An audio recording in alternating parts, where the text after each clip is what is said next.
নতুন preview committee তৈরি হওয়ার আগ পর্যন্ত যৌথ প্রযোজনার ছবি স্থগিত রাখার পর শাকিব খান কোনো রকম কোনো মন্তব্য করেননি। হয়তো শাকিব খানের যে কোনো মন্তব্য নিয়েই আলোচনা শুরু হয়ে যায় বলেই শাকিব খানের এই নীরবতা।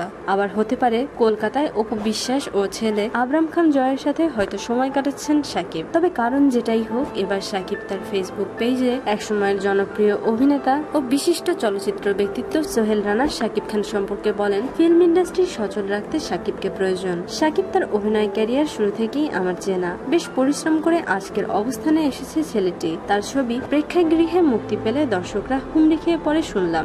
বিষয়টি শুনলেই বুকের ভিতর শান্তি চলে আসে। এ সময় এসে আমাদের ইন্ডাস্ট্রির ছবি দেখতে দর্শকরা হলে ভিড় করছে, বিষয়টি কিন্তু অনেক পজিটিভ। শাকিবকে অবশ্যই দরকার। এদিকে সোহেল রানা ছাড়াও শাকিবের ব্যাপারে ভালো মন্তব্য করেছেন একসময়ের জনপ্রিয় অভিনেত্রী ও বিউটি কুইন খ্যাত নায়িকা শাবানা। তিনি বলেছেন, কলকাতায় আমাদের দেশের একজন নায়ক জনপ্রিয় হতে পেরেছে, এটি নিঃসন্দেহে একটি বড় পাওয়া। শাবানা ছাড়াও জনপ্রিয় নায়িকা শাবনূর, যে কিনা শাকিব খানের সাথে জুটি বেঁধে অনেকগুলি ব্যবসা সফল সিনেমা উপহার দিয়েছেন দর্শকদের, তিনিও বলেন, শাকিব খানের সাথে আমি কয়েকটি ছবি করেছি এবং তিনি যে কতটা পরিশ্রমী তা তার সাথে কাজ করলেই বোঝা যায়। অনেক চড়াই উতরাই পার হয়ে শাকিব খান এত দূর এগিয়েছেন। আমাদের দেশের সাথে সাথে কলকাতায়ও তিনি জনপ্রিয়। আমি তার সর্বাঙ্গীন মঙ্গল কামনা করি।